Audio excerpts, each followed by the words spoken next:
షణ్ముఖ్ అతని అన్న సంపత్ కేసులో సంచలన విషయాలు వెలుగులోకి వస్తున్నాయి. షణ్ముఖ్ గంజాయితో పట్టుబడ్డాడనే విషయంపై పోలీసులు అతన్ని అదుపులోకి తీసుకున్నారు. అలానే సంపత్ అమ్మాయిని 10 ఏళ్లుగా ప్రేమిస్తున్నానని చెప్పి వేరే అమ్మాయిని పెళ్లి చేసుకోవడంతో అతనిపై బాధితురాలు ఫిర్యాదు చేయగా సంపత్ను కూడా అదుపులోకి తీసుకున్నారు. అయితే ఈ కేసులో బాధితురాలు సంచలన విషయాలు పోలీసులకు తెలిపింది.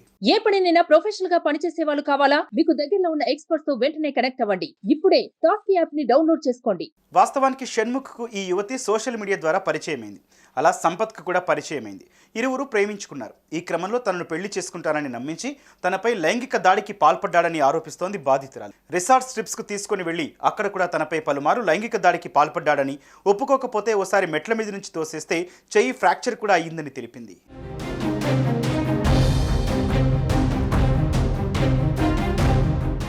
'ఎప్పుడు పెళ్లి ప్రస్తావన తీసుకుని వచ్చినా అక్కడి నుంచి తప్పించుకునేవాడని చెప్పింది.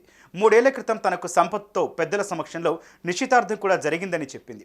ఇక పెళ్లి నెక్స్ట్ అంటూ ఆ తర్వాత కూడా తనను శారీరకంగా వాడుకున్నాడని ఫిర్యాదులో పేర్కొంది. ముఖ్యంగా తనకోసారి అబార్షన్ కూడా చేయించాడని పోలీసులకు చెప్పుకొచ్చింది. ఈ విషయాలన్నింటిపై ఇప్పుడు పోలీసులు విచారణ జరుపుతున్నారు.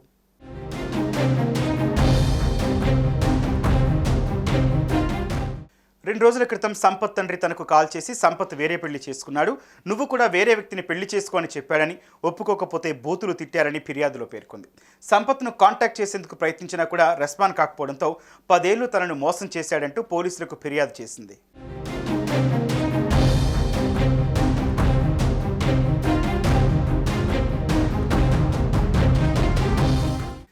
ఇక ఈ విషయంలో కానిస్టేబుల్ జావేద్ కాంప్రమైజ్ అయిపోవాలని ఒత్తిడి చేశాడని తెలిపింది.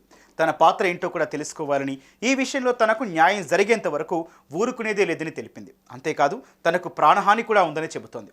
చూద్దాం, పోలీసులు క్లారిటీ ఇచ్చేంత వరకు ఎవరు ఏంటి అనేది ఓ కొలిక్కొచ్చే అవకాశం ఉంది.